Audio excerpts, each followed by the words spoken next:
It is Wednesday, my dudes, which means it's time for another First Thoughts and Initial Impressions Epic 7 video. This one will be on the absolutely gorgeous specialty change for Jenna, known as Shepherd Jenna. As always, you can expect in this video my 2 cents on things. Do I think the character is good? Where do I think she's going to be played? How would I play her? Things of that nature. All of that stuff you've come to expect from me as per usual. If you're new here and you do enjoy this video, please consider leaving me a like or subscribing. Really does help me out a ton here at this channel. And with the intro out of the way, as always, let's take a look at Jenna's S3 animation. It's time for you to repent. I'll give you one last chance to repent. A clear mission now. I won't back down. I will not tolerate this. Okay, in the English dub of Epic 7, Jenna is voiced by Lisa Luck, who you may recognize as the voice of Issaria, Briarwitch Issaria, Summertime Issaria, and both versions of Tierria. Moving on to Jenna's stats, they do not display them in the video, but I will present them here as a quick refresher.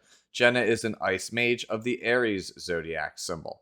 Taking a look at her actual stats, she has 1,063 attack, 4,491 health, 101 base speed, 599 defense, 27% critical hit chance, 150% critical hit damage, 3% dual attack chance, 18% starting effectiveness, and no starting effect resistance. The highlights here for the stat line are going to be the 18% effectiveness, which will help her do her job as a disruptive mage, as well as her health total for reasons that we'll talk about later in this actual video. 27% starting critical hit chance is very good on this character, but this is probably a character that I'm not too keen on building critical hit damage on, if I'm being honest. Defense is below average for a mage for the most part, and attack is pretty lackluster. 101 base speed is also really not that good, but it does get some help in the form of the runes that we'll be talking about later. But before we get too deep into the runes, let's move on and talk about the character's skills first. The first skill that we're going to talk about in this video is Coerce. Now, you may remember that Jenna had an entire rework some weeks to months back in a previous balance adjustment. So Coerce was one of those skills. They are changing it again. It is getting a buff not only for Shepherd Jenna, but the base form of Jenna as well. Let's read what it actually does. Again, Coerce is a non-attack skill. You acquire 2 souls upon use, and it has a 3 to 4 turn cooldown depending on skill level. Cast Weakening Magic with a 75 to 100% chance depending on skill level to decrease buff durations of all enemies by 1 turn and inflict them with Frostbite for 2 turns. Grants immunity to all allies for 2 turns. 2-turn immunity, always very welcome, especially on this, a non-attack skill. It makes it very difficult for something like an Abyssal Crown Politis to punish your team. So that is obviously going to be very, very nice. Removing buff durations by 1 turn is also very strong. Think of a character like Conqueror Lilius. So it's a very, very good effect. If that was all the skill did by itself, which is what it was up until this point, I wouldn't be super enthusiastic about it because Edda's S2 feels like it's just better at that point. You essentially are getting the same level of buff removal with a very hard-hitting attack, and you get the skill nullifier on the character, and it has the same soul burn. So the only real advantage that Coerce has over something like Edda's S2 is that 2-turn immunity. But now that it has Frostbite, it has a little bit of extra value. So let's talk about Frostbite. It is a unique debuff, at least as of the recording of this video. It makes it so that I'll just read it in their verbiage. Cannot be subject to any damage reduction or damage sharing effects. Does not affect damage suffered amount. Limited effect. Frostbite effect applies to heroes only. In layman's terms, this simply means that damage sharing effects like Arius or the escort buff on Unbound Knight ROL doesn't work. And any damage reduction effects, say like a Crimson Armin style passive, do not work either. It's essentially designed to hose very slow or very tanky team compositions. Very strong buff, obviously, as if turn 2 wasn't already struggling in my book.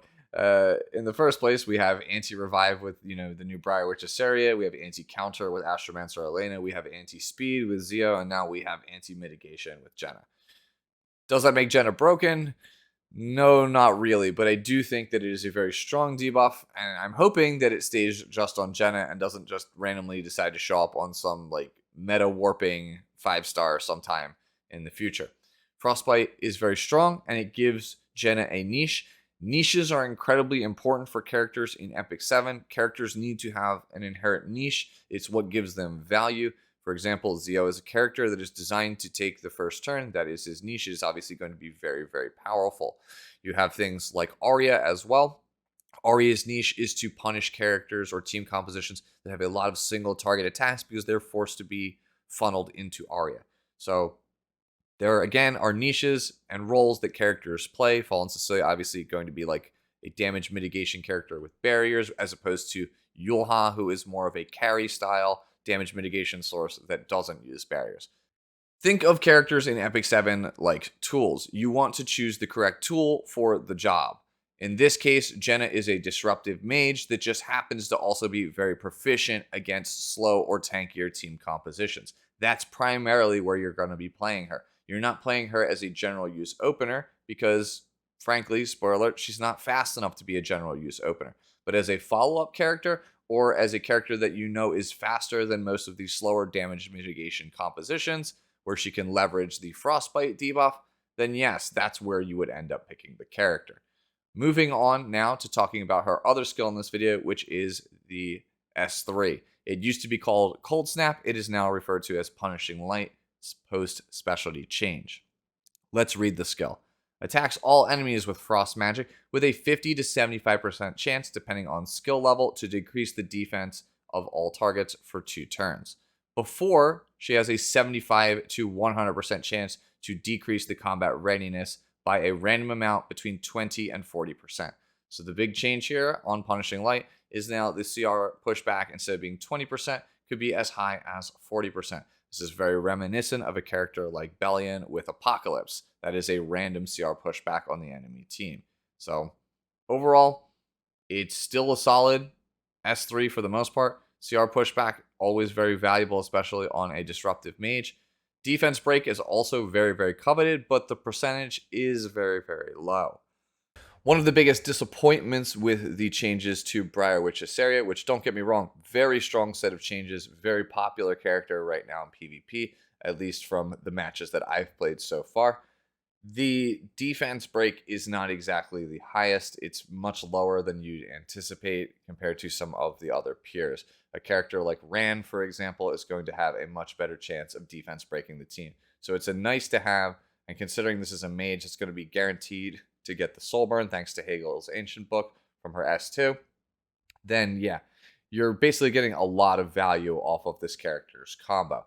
You're going to be using Hagel's Ancient Book on this character. You're going to build her probably on a speed set, although there is an alternative that we'll talk about after we get to the runes, to try to take as close to the first turn as possible. Soul burn, remove buffs, put the frost debuff down, give your team immunity, lead into Punishing Light, and then hopefully get a defense break to set up for the rest of your team and push everybody back far enough to pave the way for everyone else that, again, has not already gone on your team. That is basically Shepherd Jenna's playstyle in a nutshell, and it excels, again, against a lot of the really slow turn 2 composition players that are playing things with heavy damage mitigation characters like your specialty change Arwells, your Yulhas, so on and so forth. Let's move on and talk about Jenna's skill tree, specifically all of the runes that she has. And the first 3 that I want to talk about are the Courage rune, the Health rune, and the Speed rune. These 3 runes I stared at for a very long time before I started to record this video, because these 3 runes perfectly encapsulate how conflicted I am on this character. I think this character is good, but this character could also be absolutely terrible and have no game impact whatsoever. Now let me explain. Jenna is a 101 base speed mage. That is really slow. Jenna pretty much was unusable for almost the entirety of Epic 7's life. And with her changes that she got in the balance adjustment preview some time ago, she still wasn't good. Like, without a specialty change, a 3-star really isn't going to be that amazing. Now, instead of leveraging her ability to be a damage dealer, it feels like we have put her in a position where she's most likely going to be a disruptive mage. Although, again, we haven't seen the damage multipliers. For all I know, Punishing Light could have an absolutely insane multiplier after her specialty change, in which case that 27% critical hit chance we talked about at the start could be very, very good, in which case you build her as a fast damage dealer. Something like, maybe like a 240, 250 speed mage or something that's just trying to burst the entire enemy team. I don't actually know.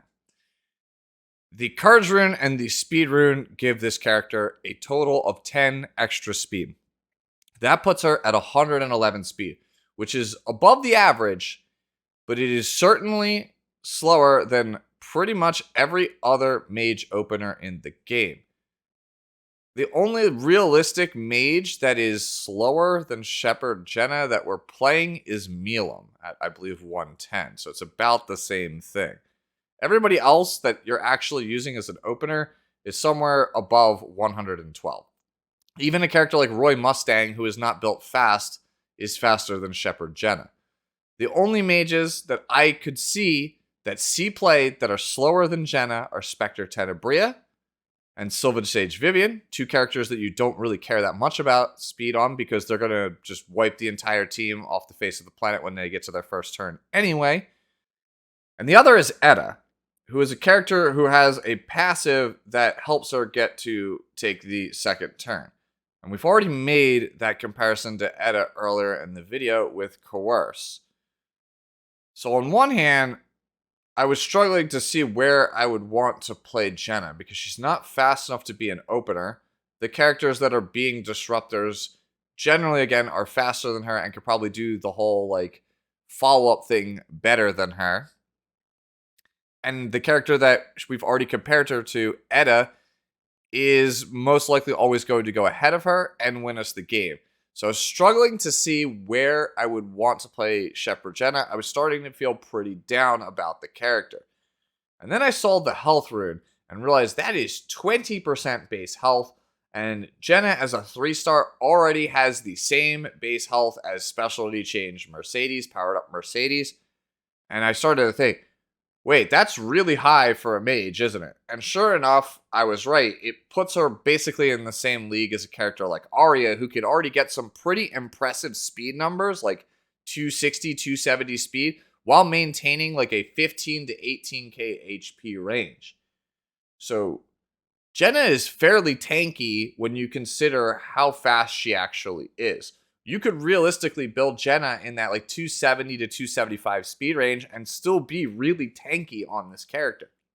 And that made me start to think that maybe Jenna is a pretty rock solid follow-up character, and also a character, like we've already discussed, that you're only really picking against slower characters. So think of her like how you would pick Solitaria of the Snow against a standard player.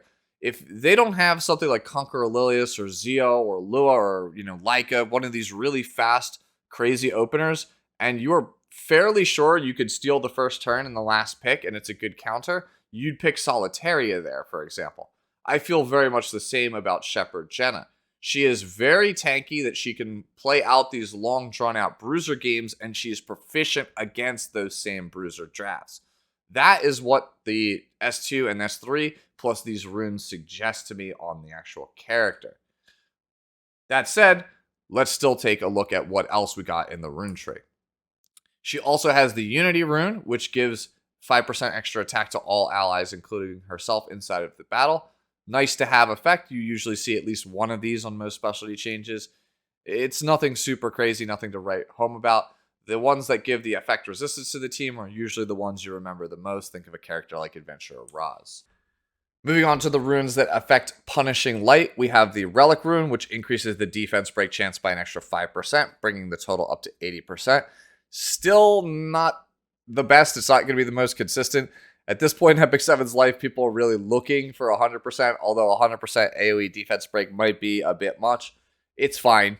Faith rune here increases the damage dealt by Punishing Light by an extra 10%. Again, I need to see the damage multipliers on this to see if it's much higher than what it actually is right now with the base Jenna. We also have the Freeze rune, which makes it so that after using Punishing Light, if the target has Frostbite, then there is going to be a 30% chance to silence them for 1 turn. It's a nice perk, adds a little bit more disruption to the kit. The Soulburn combo with Hagel's Ancient Book is obviously, again, going to be much more potent on this character because you're going to now get not only a strip, but immunity and frostbite, potentially now a pushback, a defense break, and a silence. There's a lot of value for the cost of 20 souls. And if Punishing Light actually does real damage, and this character can be played as a damage dealer, then that is just a further bonus, more icing on the cake. Next up, we have the Achievement Rune, which focuses on the Coerce skill. After using Coerce, there is a 100% chance to increase the combat radius of the ally with the highest attack except for the caster by 15%. So about that cake I was just talking about, you're getting even more value out of the Soulburn combo. I think that is pretty indicative, again, about why I was conflicted about Jenna. Nothing she does feels insanely impactful, except in those scenarios where you're playing against a lot of damage mitigation heavy teams. But she does do a lot of stuff in the Soulburn combo, right? Like, you're getting like 5 or 6 different effects. Lastly, let's talk about runes involving the S1 Cold Blow. The Thorn rune increases the stun chance on Cold Blow by an extra 5%, bringing it more in line with Maid Chloe. And perhaps the most fun rune, I think, for me out of this entire skill tree is going to be this Wedge rune. After using Cold Blow, when the target has Frostbite, decreases the combat radius of the target by up to 20%. That is very reminiscent of Angel of Light Angelica. Angel of Light Angelica's S1 is incredibly frustrating to play against, especially if she's at higher speeds, because you essentially silence the target and push it back. In this case, you are getting a potential stun along with ACR pushback. That is very frustrating to play against because if you get hit with either effect, it's pretty debilitating and can decide some games. So overall, I think the changes to Cold Blow are actually quite good. How the rest of the character pans out, that's going to be, up to the player base and how the meta develops. I, again, am very conflicted on this character. I think that the character is good. She is playable, but I don't think she is amazing. I think she really shines, like I said, in the scenarios where like a character like Solitary of the Snow would shine, where you know that the opponent is not trying to speed contest you. They're not going for turn 1, and they're playing a very tanky composition.